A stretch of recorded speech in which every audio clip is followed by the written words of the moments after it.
Buenos días de nuevo, Laura. Pues Buen esta, día. esta sesión va a ser dedicada a lo que es el movimiento de la World. Como le estaba diciendo anteriormente, la Deutsche World fue un movimiento de arquitectos, artesanos e industriales que se dio en Alemania en 1907. Todo esto fue en respuesta a qué? Fue en respuesta a la manera de industrialización que se pretendía en Inglaterra, era como una contraposición, ¿verdad? Se pretendió en Inglaterra a través de los postulados de la Art and Craft de William Morley, ¿verdad? Pues ellos estaban, primero fueron, son, vamos a decirle así, como de espías tecnológicos e industriales, porque ellos enviaron a Matesios, a Hernán Matesios, que era un delegado, como decir, un diplomático de Alemania, pero a nivel industrial, ¿verdad?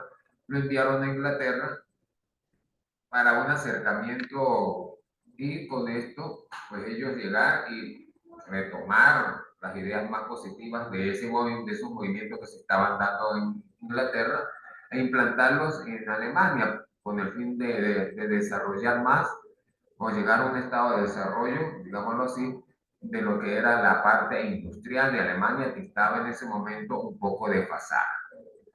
Entonces, pero ellos tenían esta corriente de diseño, ¿verdad?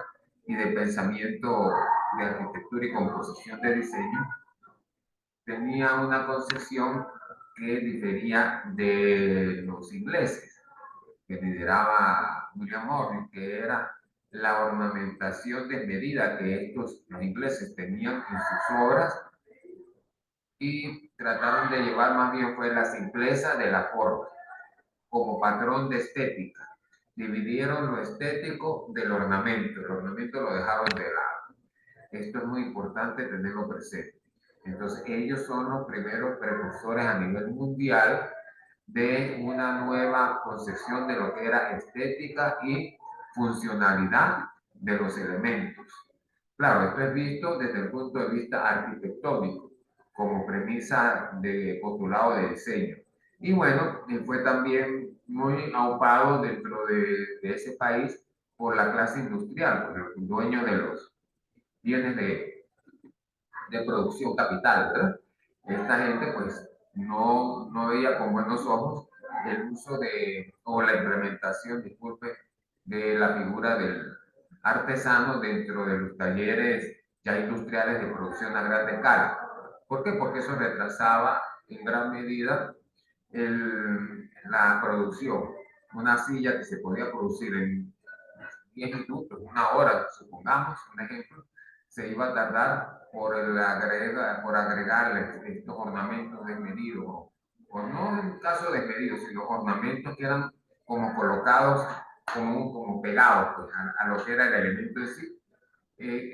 Se daba más tiempo, si lo digo, si una silla duraba unos 15 días, perdón, una hora, media hora en ejecutoria completa de ella, con el uso de la tipología o de la dinámica inglesa, ¿verdad? Iba a durar una semana, 8 días, 15 días, al sumo. Eso pues traía como consecuencia el uso de gente, ¿verdad? Material humano, ¿verdad? Que iba a cobrar su salario, aparte de eso, el tiempo de espera por cada producto, pues se hacía demasiado extenso y eso también elevaba los costos. Y entonces venía entonces la contradicción que donde se vería la masificación de la producción. Si estamos haciendo productos en largos periodos de tiempo, cuando los preceptos o los lineamientos de la producción a gran escala es que salga el mayor número de unidades, ¿verdad? En muy poco tiempo, en lapsos muy cortos. Entonces ahí pues ellos trataron de llevar los alemanes, ¿verdad? A través de lo que fue Hernán Matthews, Peter Benen y Henry Van der Bellen, trataron de pues armar una nueva corriente denominada la Dusher Web.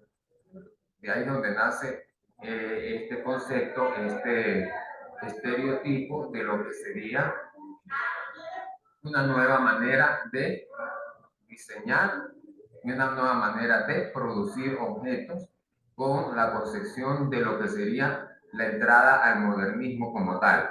Pero no el modernismo visto en que es algo novedoso nuevo, sino a partir del movimiento moderno, que es otra concepción de, filosófica del pensamiento de diseño que estuvo muy en la palestra, como digámoslo así, en la época finales de 1900, 1800, disculpe, finales de 1800 hasta mediados de 1900. Entonces, esto hay que tomarlo en cuenta cuando nosotros pues observamos figuras como este edificio que usted lo ve, y lo ve con un lenguaje puro, líneas horizontales, ¿verdad? Con una predominancia de las verticales, hay una continuidad en lo que serían los vanos de iluminación, ¿verdad? Todo en base a lo que se llamaría el movimiento moderno de la arquitectura, el uso del hormigón, el uso de vidrios, vitrales, ¿verdad? Con acero, con hierro. Eso, pues, todo fue una tendencia de ese movimiento, el movimiento moderno. Claro, esto está inspirado en lo que sería la concepción alemana de lo que es el buen diseño alemán. Digamos, las bases filosóficas de la Workbook es integrar las artes y los oficios tradicionales con las técnicas industriales. Ellos querían no deshacerse de la figura del artesano como tal, sino colocar al artesano dentro de un rol en la producción de objetos por la inclusión de sus quehaceres, pero no a nivel ingenuo como se pretendía anteriormente con el movimiento Art and Craft, sino más que todo ingenuo, le digo, cuando no hay una dinámica que va a través de una proyectación de un objeto, que va desde la concepción del mismo, ¿verdad? Hasta llevando todos los pasos de tipo técnico-científico hasta la obtención del modelo o objeto que nosotros queremos representar. Entonces ellos pues iban en este fin a tener a la racionalización de lo que sería la proposición de la forma dentro del quehacer de la industria. Razón de esto vemos la figura aquí que se ve muy actual, si usted se pone a ver, todavía se mantienen las bases filosóficas de este grupo de notados, connotados del diseño, ¿verdad? Nosotros hemos visto en muchas ventas de muebles, mueblerías, que todavía se exhiben, ¿no? Muebles de este estilo, de este modelo, ¿verdad?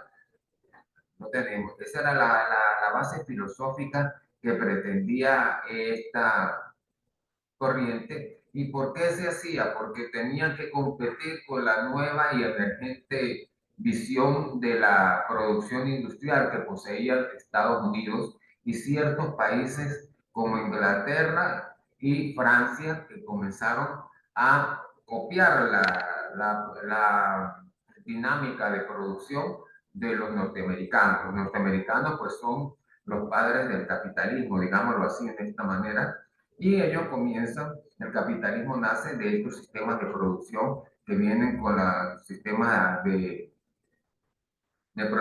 producción lineal o por secciones de trabajo que fueron impuestos tanto en la Ford, por Henry Ford, en las fábricas de acero de Carnegie Hill y fundamentalmente en muchas empresas de producción de alimentos en los Estados Unidos.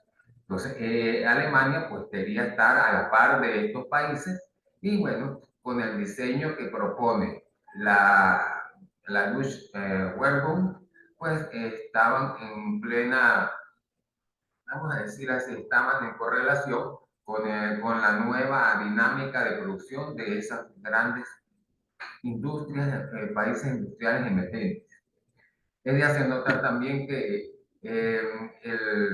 la concepción filosófica de este grupo fue tan de avanzada que incluso ellos llegaron a la propuesta de patrones de medidas alemanes, latín.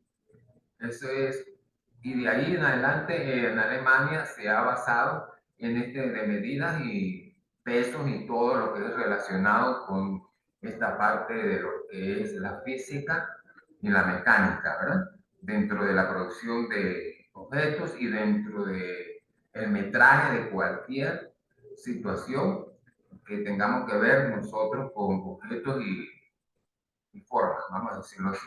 Entonces, esta gente, pues, tienen una gran valía dentro de lo que es la concepción mundial del diseño, pues son los precursores prácticamente de lo que es el diseño de filosofía moderna, no modernista, moderna, dentro de ese ámbito visto en la Europa occidental y en gran parte de Estados Unidos, Japón, como precursor en la parte del oriente del planeta, ¿verdad? ¿Cuál era la visión que tenía la Verbo? Buscaba una nueva expresión artística en la era de la máquina, ¿ven? Lo que hemos hablado anteriormente, a través de los diseños puros lineales y sin tanto ornamento, sino que sus ornamentos, vamos a decirlo así, estaban basados en lo que eran texturas, colores y ciertas formas, pues ellos querían lograr una unificación de lo que sería el diseño, el nuevo diseño para la nueva sociedad del mundo. Pues en esta época pues estuvo presente la primera guerra mundial pasada, la primera guerra mundial, había una sociedad con auge de cambios, tanto en Europa como en los Estados Unidos. Estados Unidos también vivió la depresión, la gran depresión en esas épocas, y entonces estaban saliendo a emerger con un nuevo sentido, un nuevo pensamiento, donde lo pueblerino, donde lo, vamos a decirlo así, la parte de la visión más del campo, todas estas cosas estaban siendo relegadas por una visión de una sociedad urbana. Esto es importante tenerlo presente. Dentro de esa concepción, pues empiezan a aparecer las grandes edificaciones por departamento para albergar a la mayor cantidad de masa humana que se estaba generando alrededor de lo que eran los núcleos de producción, como en el caso que vivió Venezuela cuando apareció el petróleo, que la gente pasó de la era urbana, perdón, de la era rural, ¿verdad? Que eran fundaciones, fundos, fincas, atos, ¿verdad? El trabajador se fue a los centros de producción petrolera, donde era mejor pagado, y ahí se fue formando estas grandes ciudades que ahora conocemos, Maracaibo, ciertas ciudades de Oriente, y bueno, el gran crecimiento de Caracas, que dicen que los techos rojos pasó a los rascacielos, ¿no? Fue porque ya un país que ya no era rural, sino pasó a ser petrolero, pues todo eso trajo como consecuencia un auge económico que se ve reflejado en los centros de poder a nivel político, en el caso nuestro, Caracas, ¿verdad? Entonces, en ese momento, ahí se ven los grandes cinturones de marginalidad que se produjeron por una falta ¿de qué? De estudios urbanos para poder llevar un desarrollo formal y adecuado. En Europa, pues sucedió lo mismo, con la diferencia de que ellos, pues ya tenían cierta relación de lo que eran ciudades de cierto volumen de habitantes, y ellos, pues, lograron tener cierta concordancia, vamos a decir, cierta nivelación entre lo que era, ¿verdad?, la situación de la trama urbana con respecto a la masificación, y produjeron suburbios para que no hubiera tanta concentración en lo que eran los centros de producción o de poder de cada uno de esos países. Por ello, nosotros estamos viendo que este movimiento tiene esta visión, y entre la visión formal era hacer una producción, perdón, un establecimiento de una ciudad de satélite o suburbios que las denominaron ciudades jardín, y que servían de albergue ¿para qué? Para la clase trabajadora que iba a estar viviendo en los centros de producción o centros de poder del Estado en cada uno de estos países, en este caso Alemania.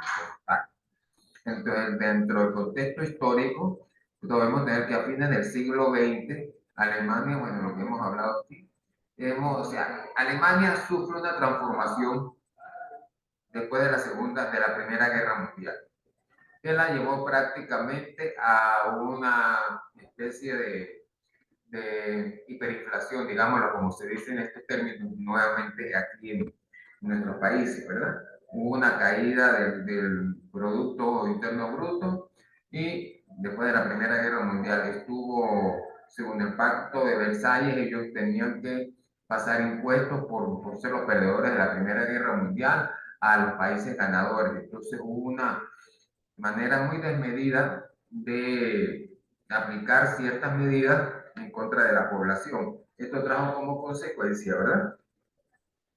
La, la creación, o sea, el surgimiento del sentimiento alemán por una mejor Alemania, y que, bueno, fue capitalizado por el Partido Nacional Nacionalista, Social Nacionalista, perdón, de Hitler. Pero eso es otro caso, eso ya es la parte muy social. Y en este caso, bueno, nos concentramos en lo que fue el proceso histórico de lo que era la concepción de diseño de los productos que iban a ser ofertados, porque acuérdense que ya nosotros estábamos viviendo en la época de qué, de la revolución industrial en pleno apogeo. Ya no es naciente la revolución industrial, ya había fundamentado sus bases en toda Europa, y entonces aquí estamos viendo unos países que estaban quedando rezagados de forma muy rural, y otros países que eran los garantes del mercantilismo y de la parte de la producción de bienes de consumo, ¿verdad?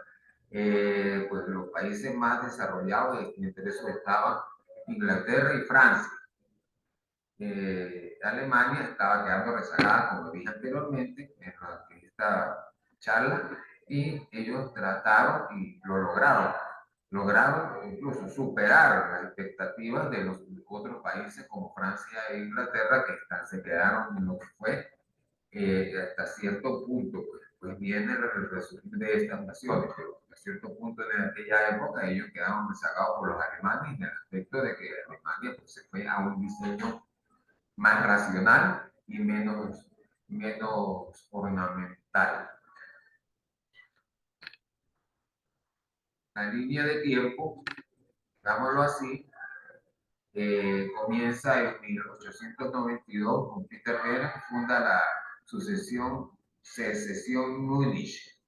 En el 1895, Henry Van der Berg escribe Arte Futuro, y así vamos en una línea hasta llegar al 1977. Fíjense que llegamos casi a finales del siglo XX. O sea, que ha sido un movimiento que, a pesar de estar antes, haber nacido antes que la Bauhaus, él fue precursor prácticamente de la Bauhaus, porque fundó las bases del diseño alemán.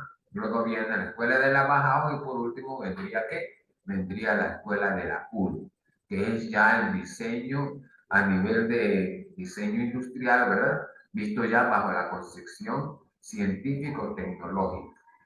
Eso es la parte ya final de lo que podemos decir, un desarrollo sostenido que hubo desde 1907, 1892, porque esta gente ya cuando funda la Vermont ya estaban reconocidos dentro del ámbito del diseño y del ejercicio de producción industrial en Alemania. Entonces, por eso es que aquí vemos que Peter Beer una llamada secesión en Múnich, que eran los primeros pasos antes de llegar al acuerdo, hasta llegar a la última, que es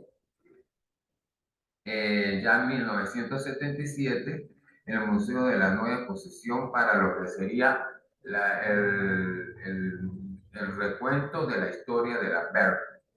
Pero uno se pone a ver que ellos influyeron no solamente en la parte del diseño industrial, influyeron en el ámbito de la arquitectura, en lo que es la nueva formación, la nueva idea de cómo debería ser la ciudad moderna, la ciudad del hombre nuevo, la ciudad del hombre moderno, como le decían ellos, ¿verdad?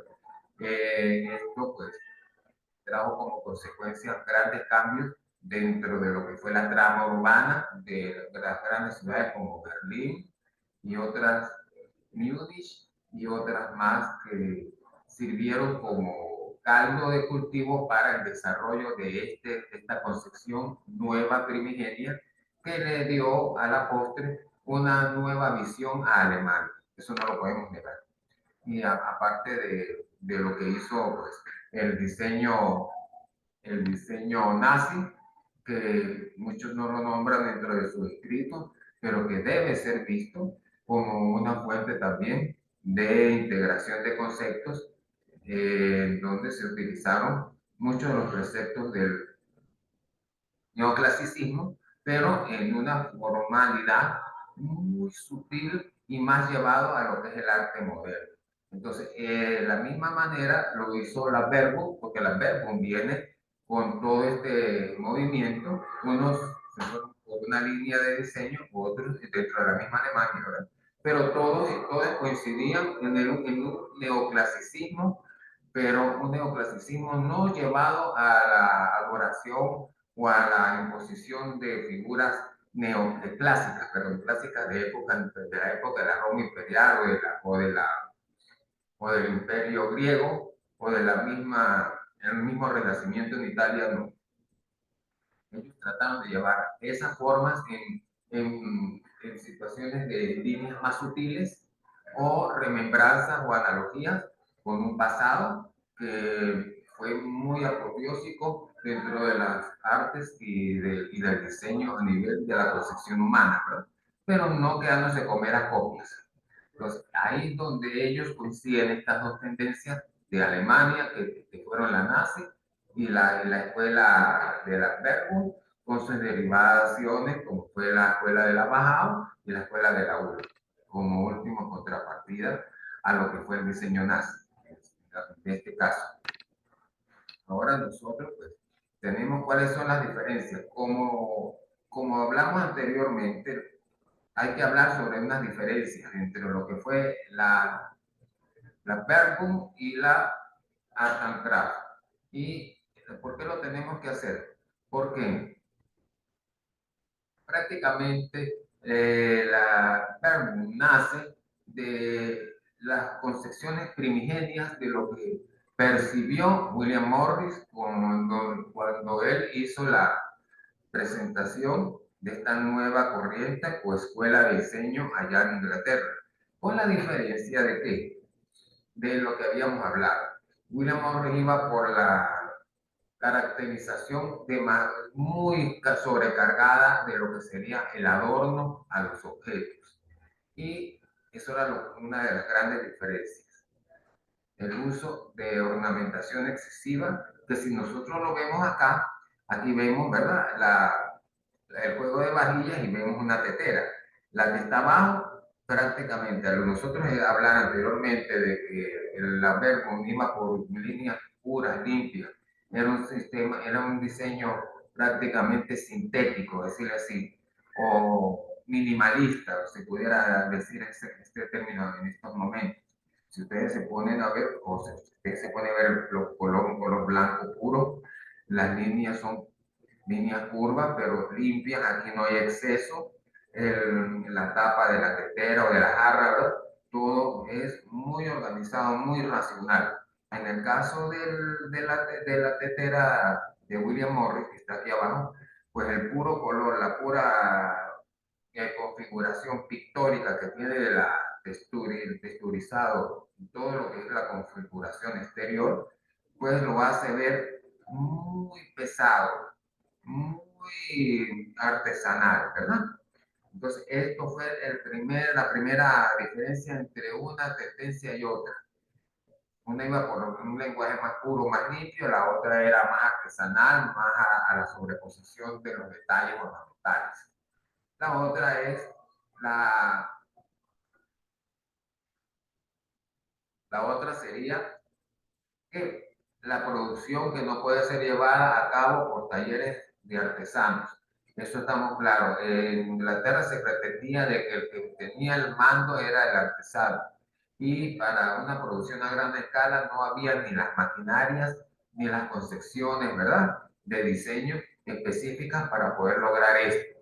Como sería en este caso mundialmente, pudiésemos decir, el arquitecto o, perdón, el diseñador industrial o ingeniero de diseño industrial que ahorita se puede encargar de una fábrica. Nosotros no somos artesanos, por supuesto, nosotros venimos de una concepción científico-tecnológica, ¿verdad? Nosotros tenemos que hacer estudios de un cierto número de materias y de conocimientos para poder nosotros albergar a una posición dentro de una fábrica de producción industrial, a nivel de lo que son talleres de diseño o de producción. Ellos pues pretendían de que el artesano con su ingenuidad de producción, los ingleses, mantuviesen una hegemonía dentro del área de producción, que eso no lo aceptaron los alemanes y eso fue su segunda controversia o diferencia. Para ellos habían que tener al artesano en ciertas directrices, como se verá luego por la escuela de la Bauhaus, pero llegaban hasta ese punto. ¿Por qué? Porque la producción iba a ser toda hecha, la mayoría, 90, 70 o 90% por maquinaria, ¿verdad? Y iba a ser muy poca la mano de obra que iba a estar inmersa en esa producción de objetos. Entonces, esta es importante que lo tengamos presente. Ahora viene la parte de la imagen corporativa, como dice aquí la, la presentación. Es ya Alemania y este grupo de la Verbund trataba de la imagen corporativa, es crear ya el lenguaje y la representación que uno diga esto es hecho en Alemania, o esto es hecho en Inglaterra, o esto es hecho en Venezuela, ¿verdad? O sea, esa es la imagen corporativa, ya que le deja a usted como consumidor cómo ellos empezaron a implementar esto, que en el caso de los ingleses no.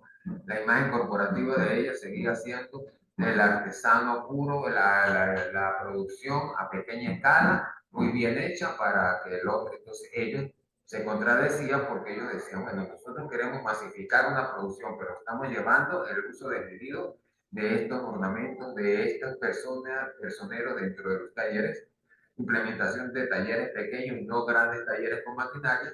Entonces, ¿cómo se iba a lograr ninguna masificación de la producción o de consumo? Ahí estaban ellos en una contradicción filosófica muy grande que, bueno, no lograron superar y por eso en esa época quedaron desfasados. Ahora venimos con los objetivos. Los objetivos de esta corriente fue un nuevo enfoque del diseño muy radical, racional, perdón, en la eliminación de la ornamentación, ya lo hemos dicho. Mayor estandarización, cuando hablamos ya de maquinaria, ¿verdad? Estamos hablando de que no podemos hacer piezas a ciertas medidas que se nos parece que fueran, no, puede llevar un centímetro más, un centímetro menos, no, tenemos que tener la misma medida para todas las piezas de ese producto. Eso es claro, porque como nosotros vamos a tener una máquina que nos va a producir a la medida de que, no, yo lo quiero un poquito más ancho, o sea, como vamos a decir, como que fuera un sastre y va a ser un flujo, una diseñadora de moda que lo puede, ¿verdad? De acuerdo a la medida de la persona que se le va a hacer. Esto no es personalizado. Esto es una producción de tipo masiva. Entonces, por ser una producción de tipo masiva, pues tenemos que tomar en cuenta ciertas que tienen que tener medidas estándares, como se dice, tamaños estándares. Entonces, eso se buscó, que era el objetivo, uno de los objetivos. Y después viene aquí adopción de la forma abstracta como fundamento del diseño industrial. Ya, si nosotros vemos aquí en la figura, nosotros vemos figuras, ¿verdad? En cristal, ¿verdad? Objetos en cristal, fíjense, que dan una cierta abstracción. Siendo objetos pesados, usted los puede percibir como que fueran ligeros, por el simple hecho de la utilización de ciertos materiales. Esta es una concepción de lo que sería esta adopción de la forma abstracta. Esto es importantísimo porque esto es lo que le da más que todo el verdadero lenguaje corporativo a lo que es la producción de la Alemania de esta época. Y por último, de los objetivos tenemos la normalización. Normalización serían las normas de tamaños, formas, que, como dije yo anteriormente, iban dentro del formato DIN. Ya Alemania tenía su metraje, su medida de metro, kilómetro, de kilogramos, todo esto en base a su percepción de lo que era el diseño y teniendo en cuenta que estaban compatibles con la metrología internacional. Pero ellos la llevaban a medidas milimétricas, medidas más con más estudio, porque no se puede negar de que, bueno, los alemanes en ese aspecto son una raza pues, que ha tenido mucho fundamento en estas menesteres, vamos a decirlo así. Ahora, de obras emblemáticas. Vamos a hablar de las obras emblemáticas de cada uno de los tres precursores del movimiento de la Verbo. En primer lugar tenemos a Peter Beres. Bueno, él fue arquitecto, ¿verdad? Y aparte de eso fue industrial y fue diseñador. Él, pues aquí vemos la Casa Beres, así se llama, todavía existen, sí existen los carros, ¿verdad? El modelo de los carros, la casa y se mantiene como un hito de lo que fue el diseño de los años finales del siglo XVIII, comienzo del siglo XIX. Aquí también contamos con, como arquitecto, esto fue el diseño de él para la fábrica de turbinas en Alemania, en Düsseldorf. Se pone a ver un concepto que tiene ya el diseño industrial incluido dentro de lo que es la imagen o la imagen corporativa de lo que debe ser una obra de arquitectura con cierta sincronía a lo que es el desarrollo industrial de la época. Y después venimos para acá, él también trabaja en el área de lo que fue la producción de póster, ¿verdad? Y lo que sería el diseño gráfico. También aquí tenemos obras de él a nivel de diseño industrial, con el diseño de este ventilador, si lo vean aquí reflejado, las primeras teteras que se hicieron en Alemania, eléctricas. Y bueno, aquí tenemos el diseño de una silla, ¿verdad? Una silla para un estar, de esos tipo Porsche, que ellos manejan mucho esa tipología, casas por su Porsche para que la gente se siente en las tardes hacia la veranía, como dicen, y agarrar su aire. Ahora tenemos a Hernán Matesius. Hernán Matesius fue fue el que fue para Inglaterra, él en sus escritos, ¿verdad? Él era diseñador, pero él era más que todo inspector de la parte de diseño de lo que fue la, el Ministerio de Diseño e Industrias que estuvo presente en esa época. Y a él se debe la creación de la ciudad de Jardín. Como vemos acá, aquí vemos un plano, cómo era la configuración para aquella época, que eran suburbios, ¿verdad? Tenemos también aquí la fotografía o la imagen de lo que es esta representación hecha en planos que se hacían en aquella época de este modelo estilo. O sea, aquí se ve la representación real. Él sí hizo ciertos diseños a nivel de diseño industrial, ¿verdad? Que se ven aquí representados en esta silla, ¿verdad? Que es como para un hall de entrada y las lámparas estas sí se veía que eran demasiado técnicas, se perdía un poco lo que se estaba buscando, o sea, sí se trató, él trató en su parte de diseñador de dar cierta, ¿verdad?, sintonía con lo que se estaba planteando por la Verbum, pero no pudo. Aquí tenemos el teatro de la exposición de la Verbum. Él no lo diseñó, este lo diseñó otro personaje, ¿verdad? Pero él se intervino en la revisión de los planos y en la aprobación y en la consecución de darle el apoyo gubernamental para que se pudiera hacer esa obra de gran autonomacia allá en Alemania. Y por último tenemos a Henry van der Bellen. Él sí fue también arquitecto y fue diseñador. Él, pues entre sus obras tenemos el famoso Museo Kroll, que está ubicado en Berlín. Cuando uno lo ve, pues él tiene un tratamiento acá, ¿verdad? Del vidrio vitrales, ¿verdad? Transparencia en vitrales con el uso de acero, que eran materiales que se estaban proponiendo para la época post-revolución industrial, cuando ya estaba más asentado lo que era esta etapa del desarrollo humano. Y si nos ponemos a ver, él también tuvo sus diseños como diseñador industrial. Aquí vemos esta silla, que es tipo poltrona, la propuso para el hall de entrada de una connotada familia allá en Europa. Aquí tenemos también el diseño de un escritorio para diseñadores. Fíjense la versatilidad que tenía a nivel de formas, ¿verdad? De espacios abiertos, cerrados, virtuales, que cuentan el escritorio para la época era de gran avanzada, era una idea pues, de tener en cuenta pues, a nivel de diseño. Tenemos aquí este es un candelabro, que no es candelabro, es una lámpara tipo candelabro, que aquí iría la bombillo, ¿verdad? Son los primeros ensayos que se hicieron de este tipo. Y bueno, y también él produjo ciertas tipologías de letras que se ven ubicadas en el libro de diseño que él produjo.